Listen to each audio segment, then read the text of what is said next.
क्या आपको पता है कि आपकी फसल जो है इतने अच्छे से ग्रोथ और विकास क्यों नहीं कर रही है? आखिर आपने सब कुछ डाल भी दिया है, काफ़ी कुछ उर्वरकों का प्रयोग कर दिया, काफ़ी ज़्यादा खर्चा भी कर दिया है, लेकिन ना तो कल्ले इतने अच्छे निकल रहे हैं, ना तो पौधा इतने अच्छे से ग्रोथ और विकास कर पा रहा है। तो इसके पीछे के जब तक आपको कारण नहीं पता होंगे, तब तक आपका पैसा खर्च होता जाएगा और आपकी फसल कमज़ोर की कमज़ोर बनी रहेगी। आइए आज हम समझते हैं इसकी पूरी डिटेल से जानकारी, जिससे आप अपनी फसल की अच्छी ग्रोथ और विकास कर पाएंगे और जो फालतू का खर्चा आप करते हैं वो भी आपके खर्चे नहीं होंगे। नमस्कार, आप देख रहे हैं फार्मिंग आइडिया। चैनल पर नए हैं सब्सक्राइब कर लीजिएगा और इस पे ऐसी ही जानकारी मिलती रहेगी, इसलिए वीडियो को लाइक और शेयर भी कर दीजिएगा और निरंतर देखने के लिए दोस्तों बेल आइकन भी दबा कर रखिएगा। देखिए, चाहे आपकी कोई फसल हो, जैसे इस टाइम पर आप देखते हैं कि सरसों की फसल है, गेहूं की फसल है, कुछ लहसुन, प्याज, आलू, ये सब फसलों की बुआई किसान भाई कर रहे हैं। अब इसमें देखते हैं कि आपके पड़ोसी के खेत में तो पौधे अच्छे से ग्रोथ और विकास कर रहे हैं, सब कुछ अच्छा चल रहा है, लेकिन आप उसको खेत को देख करके आप तरह तरह की उर्वरकों पे खर्च कर रहे हैं, तरह तरह के टॉनिक और ग्रोथ प्रमोटर डाल रहे हैं, फिर भी फसल कमज़ोर की कमज़ोर बनी हुई है। काफ़ी पैसा भी खर्च कर दिया है, फिर भी आपके उपाय कोई सक्सेस नहीं हो पा रहे हैं। तो इसके पीछे जो कारण दोस्तों बनते हैं वो आपको समझना चाहिए।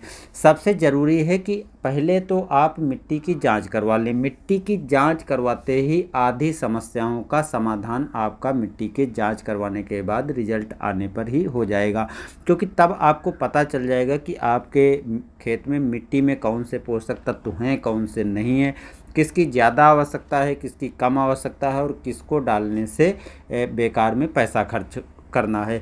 लेकिन बहुत से किसान भाई ऐसा दोस्तों नहीं कर पाते हैं, क्योंकि मिट्टी की प्रॉपर जांच यदि आप सभी के सभी तत्वों की जांच करवाएंगे तो काफ़ी ज़्यादा खर्चा होता है, जो कि हर किसान के लिए संभव नहीं है। इसलिए वो मिट्टी की जांच अगर करवाते भी हैं तो सामान्य पोषक तत्वों की कमी की ही जाँच करवा लेते हैं, सभी पोषक तत्वों की कमी पता नहीं चलती है।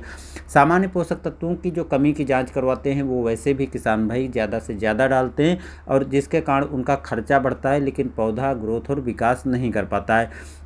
क्योंकि दोस्तों जिस प्रकार से आप देखते हैं कोई कुपोषित बच्चा होता है, कुपोषित बच्चा क्या होता है, कुछ टाइम के बाद जब उसको कुपोषण का शिकार हो जाता है तो उसके अंदर जो पोषक तत्वों की शरीर में कमी आ जाती है।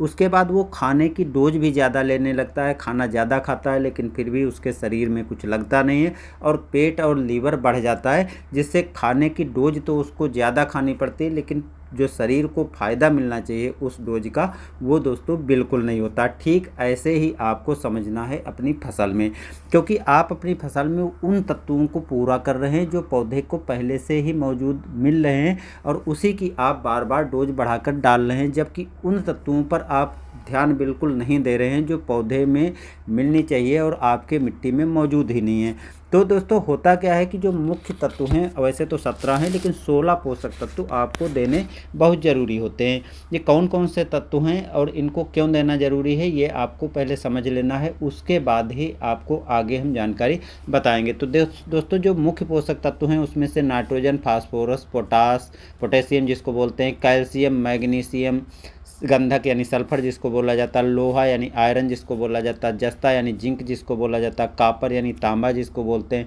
बोरान, मैग्नीज, क्लोरीन जिसको क्लोराइड बोलते हैं, और मोलिबेडनम, और हाइड्रोजन, कार्बन, ऑक्सीजन और निकल।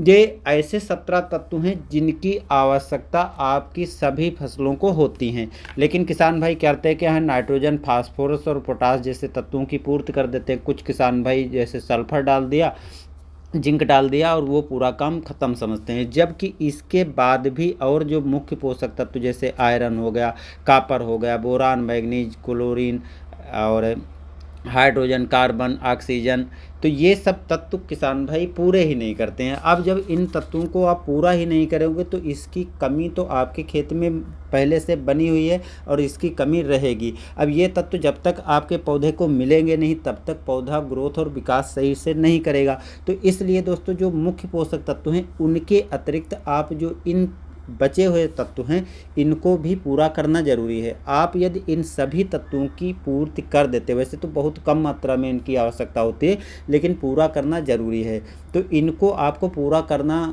ज़रूरी रहेगा, चाहे आप स्प्रे करके पूरा करें चाहे मिट्टी में दें। वैसे अलग अलग भी ये तत्व मिल जाएंगे और एक में जो है पैकेट कुछ आते हैं माइक्रो न्यूट्रिएंट्स के नाम से, तो उसमें एक में भी ये तत्व मिल जाएंगे। तो इनको पूरा आपको कर देना है। जब आप इनको पूरा कर देंगे तो इसके अलावा देखते हैं ह्यूमिक एसिड और जिब्रेलिक एसिड, ये भी पोषक तत्व जो है बहुत कम मात्रा में पौधे को आवश्यकता होती है, जिससे हाइट आदि कंट्रोल हो सके और अच्छे से प्रॉपर पौधे का विकास हो सके। तो उनको भी आपको पूरा करना है। तो ये सभी पोषक तत्व अगर आप अपनी फसल के लिए पूरे कर देते हैं तो पौधे भी कुपोषण का शिकार नहीं होंगे, क्योंकि अगर आप पूरी डोज सभी तत्वों की किसी बच्चे को देते हो तो वो कुपोषण का शिकार नहीं होगा और उसको बहुत ज़्यादा डोज की आवश्यकता नहीं होगी। सेम वही प्रोसेस आपको अपनी फसल में भी अपनाना है। इससे सभी पोषक तत्व जो पौधे में मिल जाएंगे तो पौधे में रोग बीमारियां नहीं लगेंगे, क्योंकि उनमें रोग प्रतिरोधक क्षमता भी बढ़ जाएगी, जिससे रोग बीमारियों से भी बचाव आपकी फसल का होगा, जिससे रोग बीमारियों पर जो खर्चा होता है वो भी कम हो जाएगा। पौधा प्रॉपर अच्छे तरीके से विकास करेगा। जब पौधा अच्छे तरीके से विकास करेगा तो आपके पौधे की हाइट जो है वो भी अच्छे से होगा, पौधे में हरापन भी अच्छे से होगा, पीलापन नहीं आएगा, पौधे का विकास भी अच्छे से होगा, ग्रोथ भी अच्छे से होगी, जड़ों का फुटाव भी अच्छे से होगा और कल्लों का फुटाव भी काफ़ी अच्छे से होगा। जब बालियाँ आदि निकलेंगी तो बालियाँ निकलने के टाइम अच्छी लंबी बालियाँ निकलेंगी, तने की मजबूती भी काफ़ी अच्छे से रहेगी, दाने का भराव भी अच्छे से होगा और दाने की गुणवत्ता भी काफ़ी बढ़िया से होगी। तो इसलिए दोस्तों सभी पोषक तत्व अगर आप नहीं पूरे करते हैं तो आप कोई भी उपाय कर लेते हैं, कुछ भी चीज़ें डालते हैं, लेकिन आपके पौधे को अच्छे से मिलती नहीं, यानी पौधा उसको अच्छे से ले ही नहीं पाता है। बस दोस्तों आज की वीडियो इतनी ही, मिलते हैं नए वीडियो में। धन्यवाद।